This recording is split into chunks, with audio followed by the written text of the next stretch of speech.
C'est un milieu artistique qui est effervescent, mais qui est pas full prétentieux, en fait. Là, puis ce que je trouve intéressant ici par rapport à cette dimension-là artistique, c'est qu'il y a des grands-pères artistiques. Il y a des mononcles comme moi artistiques de mon âge, là, il y a des jeunes comme toi artistiques.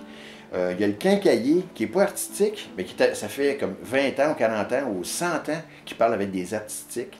Fait que quand j'explique une affaire, genre, comme ça, genre, là, comme... ben, à quelque part, il te comprend. Même s'il ne te comprend pas, mais il est assez patient à me dire, bon, à un moment donné, c'est une vis qu'il va avoir finalement. Il te comprend. À la Caisse populaire, c'est pareil. Quand il explique genre, comme genre ça, le genre, ben, ils comprennent ton affaire. Fait que je trouve que cette magie-là, moi, en tout cas, ils me comprennent parce qu'ils m'ont laissé faire le chalet. T'sais. Déjà, ça, là, tu te dis, vraiment, il faut qu'il y ait l'esprit large.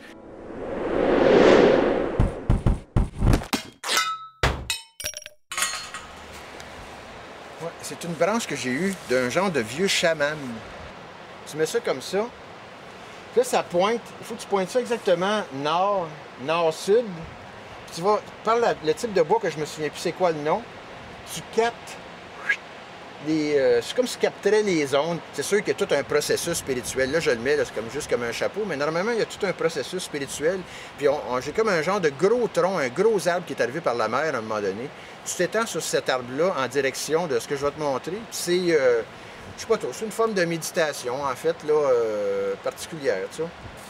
Puis ici, ben, c'est mon support à chapeau. Moi, je peux appeler ça. C'est une forme de support à chapeau ésotérique, en fait, que j'ai fait ici, là. Ben, je suis parti en biscapédale, puis j'ai dit, bon, je m'en vais à Saint-Jean-Port-Joli, puis si j'arrive, ben, tant mieux, puis si j'arrive pas, ben, regarde, je le virerai de bord, puis je ferai d'autres choses, en fait, là. Et il fallait que j'aille à quelque part qui me fasse triper. Fait que déjà, le fait de partir, c'était déjà intéressant. Puis finalement, ben, j'ai abouti ici, là, après maintes aventures, t'sais. En fait, je m'en venais ici, là, tu sais. Faut que je m'en venais passer ma vie ici. Là. Je voulais juste m'en venir à Saint-Jean-Port-Joli. C'est ça mon but. Ce qu'il y avait à se passer ici, ben là, ne le sais-tu. Là, je vais accrocher ça en arrière du chalet, puis éventuellement faire pousser des affaires à travers. Là. Ça va faire bien beau. C'est comme si ça manquait. On dirait que quand je mets quelque chose à quelque part, c'est comme si ça manquait, cette affaire-là. Il manquait ça. Puis ces planches-là, ils n'ont jamais côtoyé. Ces planches-là, le BC-Fur, ça vient d'une autre maison, une autre place. C'est une planche qui était un petit peu plus fine, donc probablement d'une maison un petit peu plus raffinée, où les gens étaient plus en moyen, plus raffinés. Fait que là, je fais côtoyer, c'est comme si je faisais côtoyer deux classes, deux sociétés, je sais pas trop quoi. Généralement, j'ai des scènes avant, là, puis en fait, je trouve des objets, puis je sais pas ce que ça va donner finalement, puis j'ai hâte de voir ce que ça va donner, tu sais. Fait que si je savais exactement ça va être quoi, à un moment donné, tu es comme arrivé avant de finir, ça fait que ça enlève le thrill. Je sais jamais exactement qu'est-ce que ça va donner. La bâtisse, ici, je l'ai dessinée. À Montréal, je l'ai dessinée, mais comme je travaille avec des éléments de récupération et tout ça, ben, je sais pas, ça va être quoi exactement la pote. Je sais qu'il va y avoir une pote qui va aller là, dans un style comme ça, mais ça va être quoi exactement? Je sais vraiment pas, là, ça. Je fais de la vidéo, puis je tourne n'importe quoi dans le sens, en fait. N'importe quel sujet. Tous les sujets m'intéressent. C'est là que ça s'est passé, le premier Miss Patate Frite, là. Mademoiselle Miss Patate Frite 1998, Marie-Claude.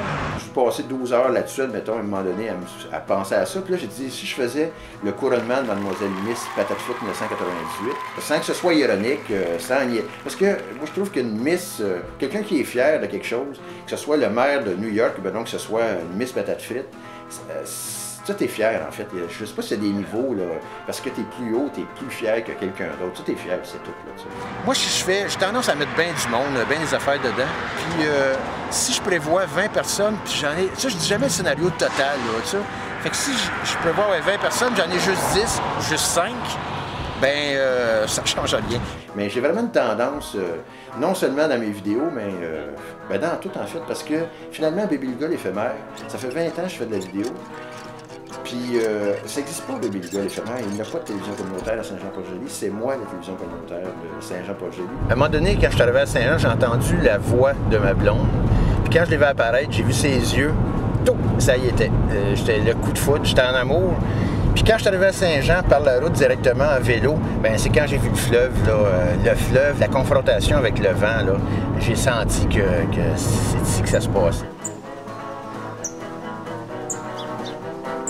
c'est la première fois que je me sentais vraiment un sentiment vraiment d'appartenance, mais c'est vraiment costaud. Là. Je me suis dit, c'est ça, moi je veux vivre ici, puis je vais être enterré ici, à Saint-Jean-Port-Joli.